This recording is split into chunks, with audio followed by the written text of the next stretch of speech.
चिड़िया बहुत खुश थी क्योंकि कुछ दिन पहले ही उसके घोंसले में 2 अंडे आए थे। मैं अपने बच्चों को हर खुशी दूंगी, इन पर कभी भी कोई आँच नहीं आने दूंगी। रानो चिड़िया भोजन की खोज में निकल जाती है और जंगल में घूमकर भोजन तलाश करने लगी है। आखिर उसे एक जामुन का पेड़ नजर आता है जिस पर पके हुए जामुन लगे हुए थे। शुक्र है आज मुझे जामुन मिल गए। जामुन तो अब अच्छे से पक चुके हैं, अब मुझे भोजन लेने दूर नहीं जाना पड़ेगा। रानो चिड़िया वो जामुन खाने लगती है। कुछ देर बाद वहाँ गोरी कौवी आ जाती है। अरे अरे रानो, ये जामुन का पेड़ हमारा है, दोबारा इसे जामुन तोड़ने की हिम्मत मत करना। क्यों? इस जामुन पर कहीं तुम्हारा नाम लिखा हुआ है? कहाँ है नाम?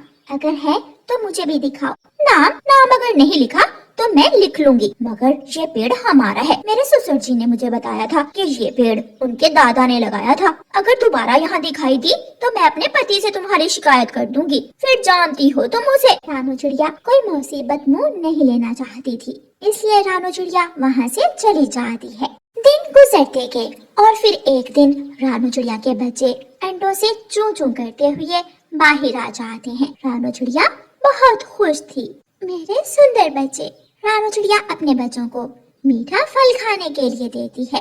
बच्चे मजे मजे से वो मीठा फल खा लेते हैं। तोता उड़ता हुआ रानो चिड़िया के पास आता है। बधाई हो रानो चिड़िया, तुम्हारे बच्चे बहुत सुंदर हैं। मगर एक बुरी खबर है। तोते भैया, क्या बुरी खबर है? अभी खबर आई है कि तेज बारिश और तूफान आने वाला है। क्या? ये आप क्या कह रहे हैं? अभी तो मेरे बच्चे बहुत छोटे हैं, ये तो उड़ भी नहीं सकते। मुझे कुछ करना होगा। रानो बहन, मेरे पास कुछ बांस पड़े हैं। मैंने अपना बांस का घर बनाया था तो थोड़े बच गए थे, अगर तुम चाहो तो वो ले सकती हो। तोते भैया, तुम्हारा बहुत बहुत धन्यवाद। मैं अभी आपके साथ चलती हूँ। जो यहाँ से कहीं मत जाना। रानो चिड़िया तोते के साथ उसके घर जाती है और बांस लेकर वापस आती है और अपने बच्चों के लिए एक सुरक्षित घर बनाने लगती है। रानो चिड़िया शाम तक लगातार काम करती है और बांस का घर बना लेती है। बच्चों, आपको नया घर कैसा लगा? बहुत सुंदर मम्मा, ये घर बहुत सुंदर है। अगले दिन जंगल में तेज बारिश शुरू हो जाती है और तूफानी हवाएं चलने लगती हैं। रानो चिड़िया का घर तेज हवा की वजह से हिलने लगता है। मम्मा, क्या हमारा घर अब टूट जाएगा? मम्मा, हम नीचे गिर जाएंगे। डरो मत मेरे बच्चों, हवा अभी रुक जाएगी। मगर रानो चिड़िया का घर हवा के सामने ज्यादा देर टिक नहीं पाता और नदी में गिर जाता है। रानो चिड़िया के बच्चे नदी में डूबने लगते हैं। मम्मा, मुझे बचाएं, मैं डूब रही हूँ। मम्मा, हमें बचाएं। रानो चिड़िया बहुत परेशान थी। वो अपने बच्चों को पकड़ने की कोशिश कर रही थी, मगर पानी की लहरें थी कि उन्हें बाहर ले जा रही थी। कुकू गुड़िया, डरो मत, मैं अपने बच्चों को बचा लूंगी। रानो चिड़िया आगे बढ़ती है। बच्चे आगे आगे थे और रानो चिड़िया पीछे पीछे। आखिर रानो चिड़िया अपने बच्चों को पकड़ लेती है और उन्हें लेकर ऊंची डाल पर जाकर बैठ जाती है। मम्मा, मुझे सर्दी लग रही है। मम्मा, मुझे भी बहुत सर्दी लग रही है। मम्मा, वो देखिए, सामने एक घर है, क्यों ना हम वहाँ चले जाएं। बच्चों, वो घर दुष्ट कौवे का है, वो हमें कभी भी अपने घर जाने की इजाजत नहीं देगा। हम यहाँ सर्दी से मर जाएंगे। मम्मा, एक बार मदद मांग कर देखते हैं। ऐसे दोबारा मत कहना कुकू, चलो हम देख लेते हैं। रानो चिड़िया अपने बच्चों को लेकर कालू कौवे के घर जाती है। रानो चिड़िया दरवाजे पर दस्तक देती है। कौन है? रानो चिड़िया, तुम यहाँ क्या कर रही हो? गोरी बहन, मैं मुश्किल में हूँ, मेरे बच्चे सर्दी से कांप रहे हैं, मुझे थोड़ी देर अपने घर में रख ले। शुक्र करो, कालू जी सो रहे हैं। जाओ, चली जाओ यहाँ से। आंटी गौरी, प्लीज हमारी मदद करें, हम चुप करके बैठ जाएंगे, हमें बहुत सर्दी लग रही है। कौन है गौरी जो चू चू कर रहा है? मेरी नींद खराब मत करो, वरना मेरा दिमाग खराब हो जाएगा। जाओ रानो, चली जाओ यहाँ से। रानो चिड़िया अपने बच्चों को लेकर वहाँ से चली जाती है। मम्मा, मुझे भूख लगी है। ऐ ऊपर वाले, क्या करूँ, मैं कहाँ जाऊँ? रानो चिड़िया उदास बैठी थी कि उसे कुछ याद आता है। मैं आम के पेड़ से आम लेकर आऊँ। रानो चिड़िया अपने बच्चों को पत्तों के नीचे छुपाकर आम लेने के लिए चली जाती है। तेज हवा और बारिश में रानो चिड़िया के लिए उड़ना आसान नहीं था, मगर उसे अपने बच्चों के लिए भोजन तो लाना ही था। रानो चिड़िया आम लेकर वापिस आ रही थी कि उसे रास्ते में बूढ़ी फाख्ता मिलती है जो बहुत ज्यादा घायल थी। चिड़िया, मेरी मदद करो, मैं घायल हूँ। माँ जी, क्या हुआ है आपको? मैं तेज हवा की वजह से पेड़ से टकरा गई। क्या तुम मुझे मेरे घर तक छोड़ दोगी? जी माँ जी, आपका घर कहाँ है? मेरा घर थोड़ा दूर है। वैसे तुम्हारा घर तो पास ही होगा। क्यों ना जब तक बारिश नहीं रुकती मैं तुम्हारे घर रुक जाऊं। माँ जी, मेरा तो कोई घर नहीं है। मैं अपने बच्चों को पत्तों के नीचे छुपा कर आई हूँ।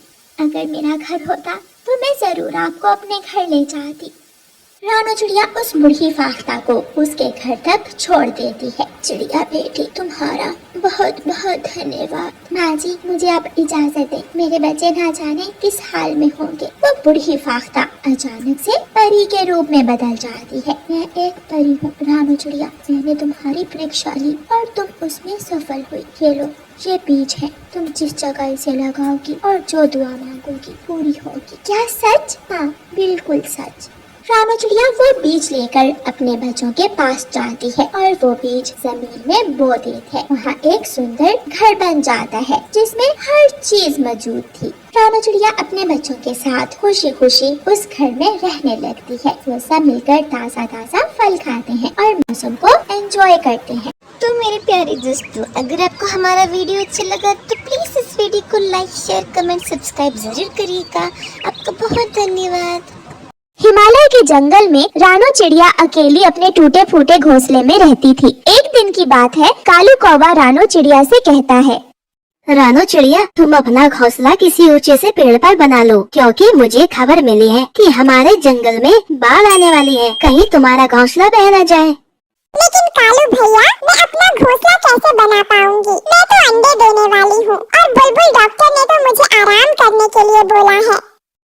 रानू, मैं तुम्हारी मदद जरूर करता, लेकिन मेरे घोंसले तक तो पानी आ गया है, तो मुझे अपना घोंसला ऊंचे पेड़ पर बनाना है, तो मैं तुम्हारी मदद नहीं कर सकता हूँ। यह कहकर कालू कौवा वहाँ से चला जाता है और रानू चिड़िया तो अपने घोंसले में बैठी सब कुछ देख रही थी। तब वो अपने आप से कहती है, सारे पक्षी तो अपने अपने घोंसले बनाने में लगे हुए हैं, पता नहीं मेरी मदद कौन करेगा। ऐसा करती हूँ, मैं तोते भैया के पास चली जाती हूँ, शायद वो मेरी कुछ मदद कर दे। यह सोचकर रानू चिड़िया तोते के घर आती है और उसके पास आकर कहती है, तोते भैया, मैं अंडे देने वाली हूँ और मैं अपना घोंसला नहीं बना पाऊंगी, तो क्या आप मेरा घोंसला बना दोगे? तो आपकी बड़ी कृपा होगी।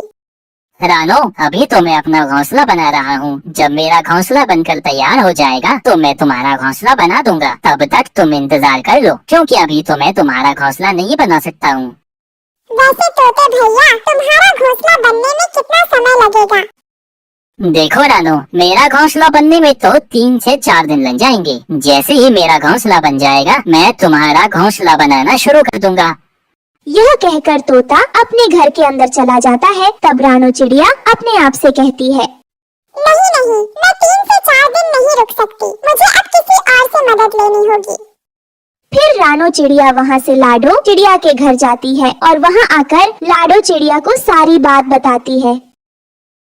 रानो, इस हालत में मैं तुम्हारी मदद जरूर करती, लेकिन देखो ना, मेरी तबीयत थोड़ी ठीक नहीं है, इसलिए मैंने अपना घोंसला भी पूरा नहीं बनाया है, तो मैं तुम्हारी मदद कैसे करूंगी? लाडो, कोई बात नहीं, अगर तुम्हारी तबीयत ठीक नहीं है तो मैं किसी और के पास जाती हूँ। यह कहकर रानू चिड़िया वहाँ से चली जाती है और वो खुद ही अपना घोंसला बनाने की सोचती है। इसलिए वो लकड़ियाँ इकट्ठी करती है। जैसे ही वो लकड़ियाँ इकट्ठी करती है और वो बहुत थक जाती है, तब रानू एक पेड़ पर बैठ जाती है और अपने आप से कहती है, भगवान, अब मैं अपना घोंसला कैसे बनाऊंगी? थोड़ी ही लकड़ियाँ इकट्ठी की है और मैं थक गई हूँ। मैं अंडे नहीं देती तो मैं बाकी पक्षियों की तरह अपना घोंसला बना लेती, लेकिन अब मैं अपना घोंसला कैसे बनाऊं? रानू चिड़िया यह सोच रही थी कि तभी अचानक से तेज हवाएं चलने लगती हैं और आसमान पर काले बादल भी छा जाते हैं। मौसम तो अचानक से खराब हो गया। लगता है अब मैं अपना घर नहीं बना पाऊंगी, तो मुझे अब अपने पुराने घोंसले में ही जाना चाहिए। रानू चिड़िया जैसे ही उड़ती है, तेज बारिश शुरू हो जाती है, लेकिन वो तो फिर भी उड़ती जाती है और अपने घोंसले में आकर रुकती है। तब वो घोंसले में आकर कहती है, चलो, अच्छा हुआ कि मैं सही सलामत अपने घोंसले में आ गई, नहीं तो यह तेज तूफान और जान ही ले लेती। रानो चिड़िया बारिश रुकने का इंतजार करती है, लेकिन बारिश तो रुकती नहीं है, वो तो और भी ज्यादा तेज हो जाती है और रानो चिड़िया का घोंसला पानी से भर जाता है। ये पानी तो मेरे घोंसले के अंदर आ गया, लगता है मुझे यह घोंसला छोड़ना ही पड़ेगा। यह बोलकर चिड़िया जैसे ही घोंसले से बाहर आती है, तभी उसका घोंसला तो उड़ जाता है।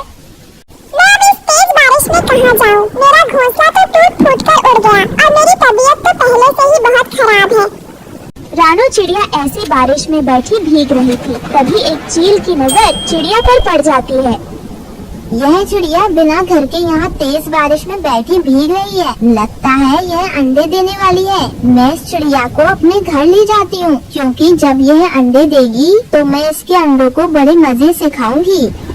ये कहकर चील रानो के पास आती और बड़े प्यार से उससे कहती है, चिड़िया, तुम यहाँ बैठकर तेज बारिश में क्यों भीग रही हो? ऐसी हालत में तेज बारिश में भीगोगी तो तुम्हें ठंड लग जाएगी, तुम्हारी तबीयत खराब हो जाएगी। चील बहन, मैं माँ बनने वाली हूँ और मेरा घोंसला तो टूट फूट कर उड़ गया है। मेरे पास कोई जगह नहीं है जहाँ मैं रह सकूँ, तो क्या आप मेरी मदद कर दोगी?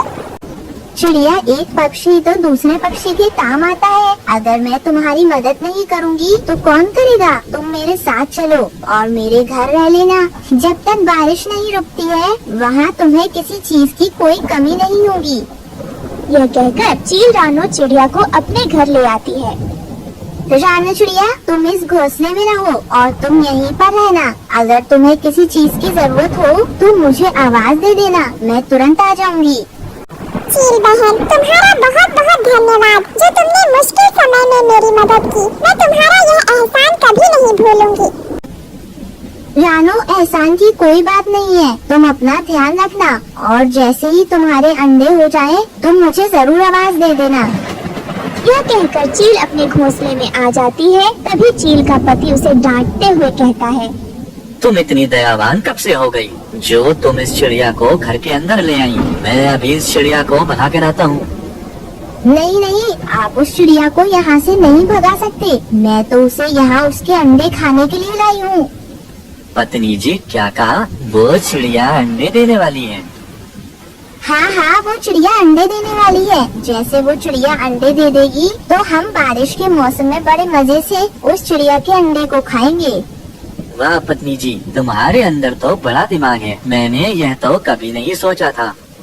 दोनों पति पत्नी ऐसे आपस में बातें कर रहे थे कि तभी रानो चिड़िया उन दोनों की बातें सुन लेती है। हे भगवान, ये दोनों तो मेरे अंडे खाने की प्लानिंग कर रहे हैं। अभी तो मैंने अंडे दिए भी नहीं हैं। मुझे यहाँ से किसी तरह भागना होगा, नहीं तो अगर मेरे अंडे हो गए तो ये दोनों उन्हें खा जाएंगे।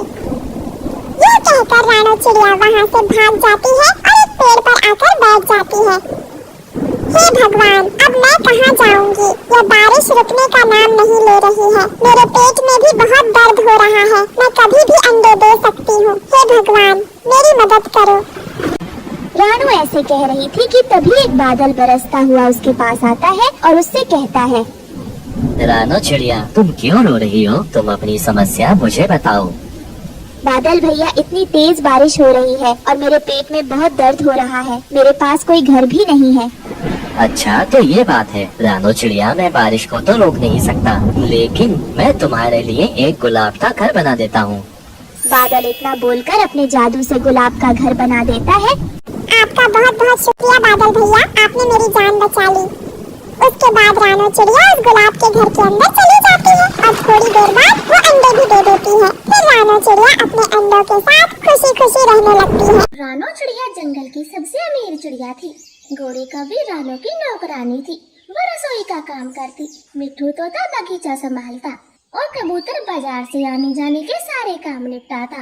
मिट्ठू जी, आप अपनी मालकिन से कह के थोड़ी तनख्वाह बढ़वा ले।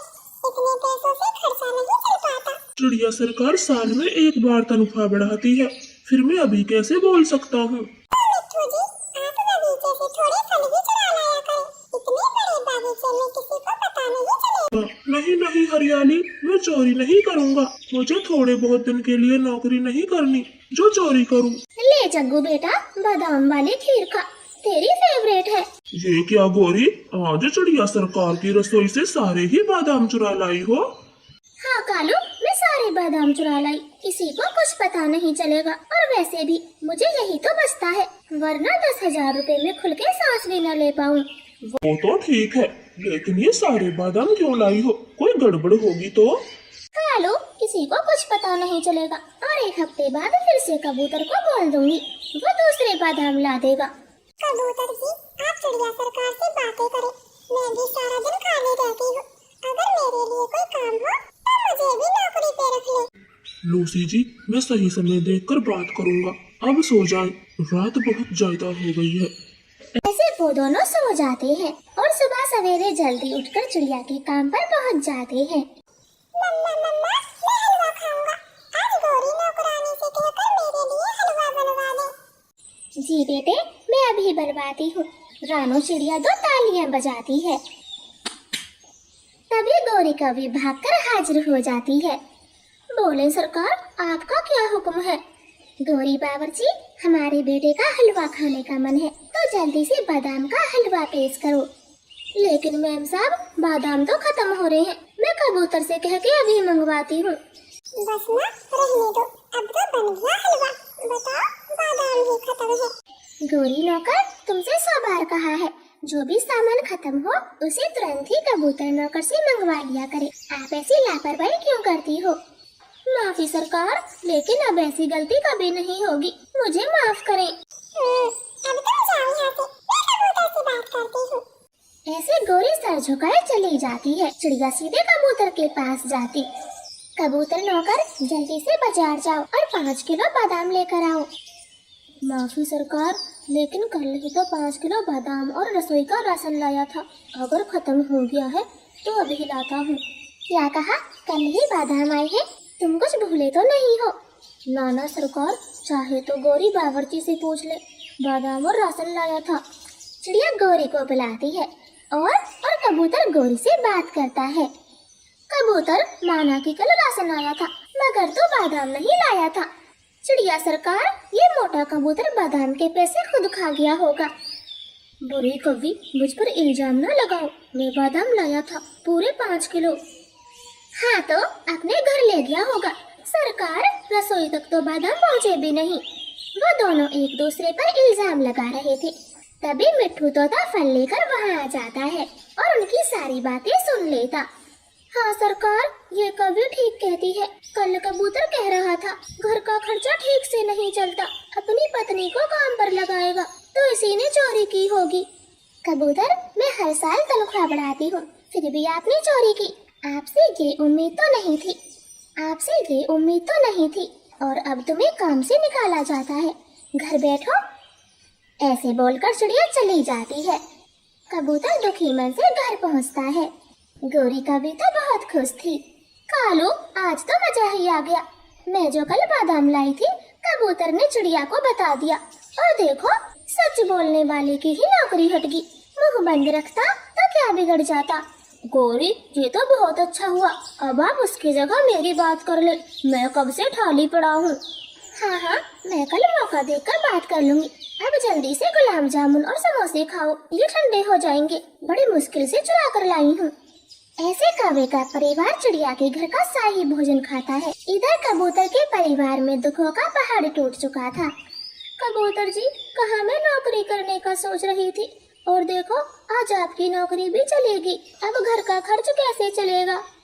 आप चिंता ना करो, मैं कल मजदूरी ढूंढ लूंगा। ऐसे ही कुछ दिन बीत जाते हैं। गौरी ने चिड़िया से बात करके कबूतर को नौकरी पर रख लिया था, इसलिए अब उन्हें किसी का डर नहीं था। वो दोनों मिलकर खूब बेईमानी करते और कुछ ही दिनों में अपने छोटे से घर को बड़ा बना लेते हैं। पूरे ऐशो आराम की जिंदगी बिताते हैं। मिट्ठू जी, लगता है चिड़िया सरकार आपके साथ अन्याय करती है। वो हमारे पड़ोसी कौवों को दोगुनी तनख्वाह देती है और आपको कम। नहीं हरियाली, चिड़िया सरकार भेदभाव नहीं कर सकती। मिट्ठू जी, आप अपनी आंखों पर बंधी अच्छाई की पट्टी खोलें और कुछ देखने की कोशिश करें। कौवों के पहले हाल क्या थे और अब क्या है? मिट्ठू सोच में पड़ जाता है। बड़ा घर, महंगी कार और बगीचा भी खरीद लिया, कुछ तो गड़बड़ है, मैं पता करूँगा। ऐसे मिट्ठू तोता कौवों पर नजर रखता है और उनकी चालाकी समझ जाता। एक शाम गौरी रसोई की खिड़की से कौवे को सामान दे रही थी। मिट्ठू जल्दी से वीडियो बनाता है और कालू का हिसाब भी नोट करने लगा था। मिट्ठू माली, लगता है आजकल बगीचे में कम और घर में ज्यादा नजर रखते हो। शायद मुझे कोई दूसरा माली ढूंढना होगा, क्योंकि तुम्हारा मन तो लग नहीं रहा। नहीं नहीं सरकार, मैं तो किसी के खिलाफ सबूत ढूंढ रहा हूँ, आपको अभी दिखाता हूँ। फिर मिट्ठू तोता वो वीडियो चिड़िया को दिखाता है जो उसने कौवों की छुप छुप कर बनाई थी। चिड़िया तो सब समझ जाती है और तुरंत ही कौवों को अपने पास बुलाती। चिड़िया सरकार, आज हमें बगीचे में कैसे याद किया? झूठे चोर मक्कारो, अब तुम यहाँ एक पल नहीं रुकोगे, काम से निकाले जाओगे। मिट्ठू तोते, आप जल्दी से कबूतर को बुलाओ और इनके कारनामे की वीडियो इनके सामने लाओ। फिर मिट्ठू तोता वीडियो चलाता है और कबूतर पति पत्नी को बुला कर लाता है। कबूतर, हमें माफ करें, जो आप जैसे ईमानदार शख्स पर मैंने भरोसा नहीं किया, लेकिन अब तुम्हें फिर से नौकरी पर रखा जाता है और तनख्वाह तुम्हारी दोगुनी होगी। चिड़िया सरकार, कबूतर की पत्नी बहुत अच्छा खाना बनाना जानती है, तो आप गौरी की जगह इन्हें काम दे दें। मिट्ठू माली, अपना मुंह बंद रख। नाना मालिक सरकार, आप मेरी जगह किसी को ना दे, मैं अब ये गलती कभी नहीं करूँगी। गौरी बावर्ची, गलती तो तुम जब करोगी जब काम पर रहोगी। कबूतर लूसी, आज से ही तुम्हें नौकरी पर रखा जाता है। और चोर मक्कारो, तुम दोनों अपने घर जाओ और कभी अपनी शकल न दिखाना। कौवे तो उदास होकर चुपचाप वहाँ से लौट जाते हैं और कबूतर पत्नी पत्नी दोनों नौकरी पाकर बहुत खुश थे। कालू कौवे, आखिर कब दोगे तुम मुझे मेरे पैसे वापस? तुम्हें पूरा 1 साल हो गया है, अभी तक तुमने मुझे मेरे पैसे वापस नहीं किए।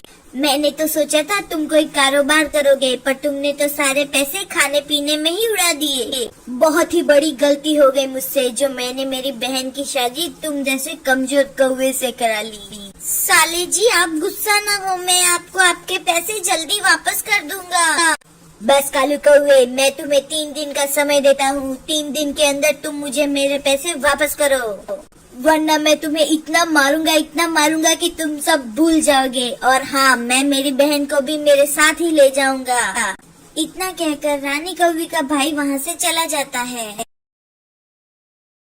हाय रे रानी, तुम्हारा भाई तो बहुत गुस्से वाला है, न जाने ये मेरे साथ आगे क्या करेगा। कालू जी, आपकी आलस के कारण और कमजोरी के कारण मेरे भैया के सामने मेरी कितनी बेइज्जती होती है। बस मैं भी आपको 3 दिन का समय देती हूँ। 3 दिन के अंदर मेरे भाई के पैसे वापस कर दो, नहीं तो मैं भी छोड़ के चली जाऊंगी आपको। ये सब सुनकर कालू कौवा तो बहुत ज्यादा परेशान हो जाता है और वह अकेले में बैठ के सोचता है। अरे हाँ दोस्तों, अगर आपने इस कहानी को लाइक नहीं किया तो अभी से ही कर ले, क्योंकि ये कहानी आगे जाके बहुत ही ज्यादा इंटरेस्टिंग होने वाली है। कौवा सोचता है, हाय रे, मैं तो बुरा फंस गया, मैं 3 दिन के अंदर कैसे सारे पैसे वापस करूँगा। कालू कौवा काफी देर से बैठा बैठा यही सोच रहा था। तभी उसे जंगल का शेठ बाज याद आता है और वह बाज के घर पे जाने की सोचता है। वह खुशी खुशी बाज के घर जाता है। हाँ बोलो कालू कौवे, कैसे आना हुआ? चील सेठ, मैं बहुत गरीब कौवा हूँ, मुझे अपने पत्नी के भाई को उधार वापस करना है, पर मेरे पास तो पैसे ही नहीं है।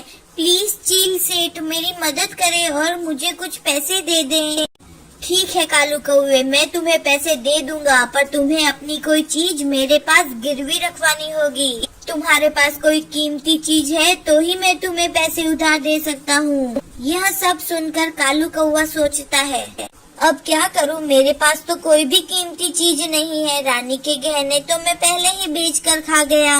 कुछ तो करना ही होगा। अगर मैंने चील सेठ से पैसे उधार न लिए तो वह रानी का भाई मुझे बहुत धोएगा। ओए कौवे, कहाँ खो गए भाई, मुझे कुछ जवाब तो दो। चील सेठ, मेरे पास एक खेत है, आप वो खेत गिरवी रख लो और मुझे 1000 रुपए दे दो। यह सुनकर चील सेठ कौवे को 1000 रुपए दे देते हैं। चलो कालू कौवे, तुम्हारा खेत देख के आते हैं। फिर वह दोनों कालू कौवे का खेत देखने के लिए चले जाते हैं। खाली खेत देखकर कौवा बहुत खुश होता है। शुक्र है इस समय मीनू चिड़िया खेत में नहीं है। अब मैं इस चील सेठ को आराम से उल्लू बना सकता हूँ। हाँ तो आप देखिए, ये है मेरा बड़ा खेत। चील सेठ, आपको मेरा खेत कैसा लगा? हाँ, बहुत अच्छा है। मगर कालू कौवे, इतना याद रखना, अगर तुमने मुझे मेरे पैसे वापस नहीं दिए तो मैं तुम्हारे इस पूरे खेत पे कब्जा कर लूँगा। फिर कौवा वहाँ से खुश होकर जल्दी जल्दी उड़ जाता है। थोड़ी ही देर में कालू कौवा घर आकर रानी को सारी बात बताता है। रानी खुश होकर कहती है, अरे वाह कालू जी, आपने तो उस मीनू चिड़िया को बुरा फंसाया। अब हम लोग जल्दी से जल्दी यह जंगल छोड़कर चले जाते हैं। वैसे भी ये घर हमारा तो है नहीं। फिर रात और दिन गुजरते हैं और ऐसे करके पूरा 1 महीना गुजर जाता है। चील सेठ 1 महीने से ज्यादा हो गया है और वह कालू कौवा तो आपके पैसे लेकर वापस ही नहीं आया। उस कालू कौवे का समय खत्म हो गया है। चलो हम खेत पर जाकर अभी कब्जा कर लेते हैं। इतना कहकर चील सेठ अपने आदमी के साथ उस खेत में चले जाते हैं। अरे चील सेठ, क्या हुआ? आप अपने आदमी को लेकर हमारे खेत में कैसे आए? क्या कहा, तुम्हारा खेत? झूठ मत बोलो मीनू चिड़िया, यह खेत तो कालू कौवे का है, इसलिए मैं इस खेत पर कब्जा करने आया हूँ। मैं क्यों आपसे झूठ बोलूंगी? यह मेरा ही खेत है और मैं आपको मेरे खेत पे कब्जा करने नहीं दूंगी। अरे तुम देख क्या रहे हो? इस चिड़िया को उठाकर खेत से बाहर फेंक दो। तभी चील सेठ की आवाज सुनकर वहाँ पर कबूतर आ जाता है। अरे चील सेठ, मीनू चिड़िया एकदम ठीक कह रही है, यह खेत बरसों से मीनू चिड़िया का ही है। मुझे तो लगता है वह कालू कौवा आपको बेवकूफ बना गया, क्योंकि उसका तो खुद का भी घर नहीं है, तो इतना बड़ा खेत उसका कैसे हो सकता है? अरे हाँ, यह बात भी हो सकती है। इसका मतलब वह कालू कौवा मुझसे झूठ बोलकर मेरे सारे पैसे लेकर भाग गया। चील सेठ, आपको कालू कौवे पर भरोसा नहीं करना था, क्योंकि वह 1 नंबर का धोखेबाज कौवा है। हाय रे, मैं बर्बाद हो गया। अब मैं उस कालू कौवे को कहाँ ढूंढूंगा? अरे चील सेठ, आप फिक्र न करें। जिस तरह से उस कालू कौवे ने आपको बेवकूफ बनाया है, उसी तरह से हम भी उसको बेवकूफ बनाएंगे। मेरे पास एक बहुत ही बढ़िया उपाय है, जिससे वह कालू कौवा खुद ही हमारे पास आ जाएगा। अगली ही सुबह मोनू कबूतर गौरी कौवी के भाई के घर जाता है। कौवे भाई, कालू कौवा कहाँ है? वह आजकल दिख नहीं रहा है। हमें उसका सोना उसको लौटाना है। कैसा सोना? वो कालू कौवे के खेत के नीचे से हमें सोने से भरा हुआ संदूक मिला है और उसमें से थोड़ा सा सोना चील महाराज काले कौवे को देना चाहते हैं, पर ना जाने कालू कौवा कहाँ गया। अच्छा ठीक है, कालू कौवा मेरे पास आएगा तो मैं उसे बता दूंगा। अब तुम जाओ। फिर कबूतर वहाँ से चला जाता है। आप देखना चील सेठ, सोने का सुनते ही कौवा दौड़ा दौड़ा हमारे पास आ जाएगा। वहीं दूसरी तरफ गौरी कौवी का भाई कालू कौवे को सोने के खजाने की बात बताता है। क्या कहा? सोने का संदूक? चील महाराज मुझे सोना देना चाहते हैं। अरे वाह वाह, मैं तो बहुत ज्यादा अमीर हो जाऊंगा। मगर कालू जी, आप अगर उस जंगल में वापस गए तो वह चील सेठ आपको पकड़ लेंगे। अरे पागल रानी, मुझे सोना मिल जाएगा तो मैं चील सेठ के पैसे उसको वापस दे दूंगा, फिर वह क्यों मुझे पकड़ेंगे? ठीक है गौरी, तुम यहीं पर रुको, मैं जाकर आता हूँ। ऐसा कहकर कालू कौवा जंगल में जाता है। कबूतर, मेरा सोना कहाँ है? कहाँ है मेरा सोना? मैं हूँ ना, मैं देता हूँ तुम्हें तुम्हारा सोना। अरे चील सेठ, आप यहाँ पर? कालू कौवे, अब तुम पकड़े गए हो। जिस तरह तुमने चील सेठ को और मुझे अपने जाल में फंसाया था ना, उसी तरह हमने भी तुम्हें जाल में फंसाया है। हाँ, खेत में से कोई सोना वोना नहीं निकला। ऐसे कहकर चील सेठ उस कालू कौवे को जोर जोर से मारने लगते हैं। डिशोम डिशोम डिशोम डिशोम। इसे कहते हैं बुरे काम का बुरा नतीजा। कालू कौवे ने झूठ बोला तो उसकी सजा उसे मिल गई। इसी तरह हमें कभी भी झूठ नहीं बोलना चाहिए, हमें हमेशा सच बोलना चाहिए, नहीं तो हमारा भी हाल कालू कौवे के जैसा होगा। अगर आपको हमारी वीडियो अच्छी लगी, आप आगे भी हमारी वीडियो देखना चाहते हैं, तो हमारे वीडियो को लाइक करें, हमारे चैनल को सब्सक्राइब करें, ताकि आपके पास हमारी वीडियो जल्दी से जल्दी पहुंचे। धन्यवाद मेरे प्यारे मित्रों, कल आपसे फिर मिलेंगे।